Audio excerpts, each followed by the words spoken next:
Hello, আসসালামু আলাইকুম। আজকে আমি আপনাদেরকে দেখাবো ক্যালকুলেটর ব্যবহার না করে খুব সহজে কিভাবে একটি ডেসিমেল সংখ্যাকে বাইনারি সংখ্যায় রূপান্তর করতে পারেন। এই জন্য প্রথমে আমি এখানে 16 ডেসিমেল সংখ্যা নিয়েছি এবং এর জন্য আমি এটা বাইনারি করার জন্য এখান থেকে 1 2 4 8 16 অর্থাৎ প্রথমে 1 তারপরে 2 2 4 4 8 এটা হচ্ছে 16 16 পর্যন্ত নিলাম। আপনি চাইলে এখানে 32 নিতে পারেন, কিন্তু আমার এত দরকার নেই। এবার আমাকে দেখতে হবে যে এই যে 16 আমাদেরকে এর মধ্যে কোন কোন সংখ্যা যোগ করলে 16 হচ্ছে। আমরা এখানে দেখতে পাচ্ছি যে 16 কিন্তু যোগ করলে আমার এখানে 16 কিন্তু 16 হয়ে যাচ্ছে।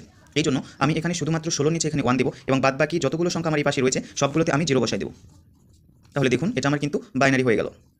হ্যাঁ, এরপরে যদি আমরা আরেকটা সংখ্যা দেখি, যদি আমরা ধরুন কত দেখব 28 দেখি এবং 28 এর জন্য আমরা সেম প্রসিডিউর আবার লিখব 1 2 4 8 16 এবং আমরা দেখব যে এর মধ্যে কোন কোন সংখ্যা যোগ করে আমাদের 28 হয় আর কি। তো 28 এর জন্য চলুন আমরা দেখি। এখানে আমরা দেখতে পাচ্ছি 16 16 আর 4 20 28। হ্যাঁ, তো 16 আর আমরা এইভাবে করতে পারি যে 16 8 4 আমরা যোগ করলে কত দেখতে পাচ্ছি, আমরা যোগ করলে দেখতে পাচ্ছি যে 28 হচ্ছে। আর কোনোভাবে কি 28 হচ্ছে না, হচ্ছে না। তাহলে 16 8 4 আমরা জাস্ট 16 1 1 অর্থাৎ যেইগুলো সংখ্যা যোগ করে আমার 28 হয়েছে শুধুমাত্র সেই সংখ্যাগুলো নিচে আমরা 1 বসাবো বা 1 বসাবো এবং বাদবাকি যতগুলো আছে সবগুলোতে আমরা 0 বসাই দেবো। তাহলে আমার হয়ে গেল বাইনারি 1 1 1 0 0।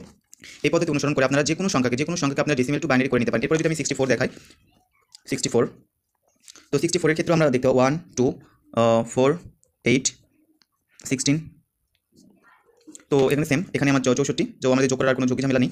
1 বাদবাকিগুলো আমরা এখানে 0 বসাই দেবো এবং এটা আমাদের বাইনারি সংখ্যা। তো আজকের ভিডিও এই পর্যন্তই। আশা করি ভিডিওটা আপনাদের উপকারে লাগবে। ধন্যবাদ সবাইকে।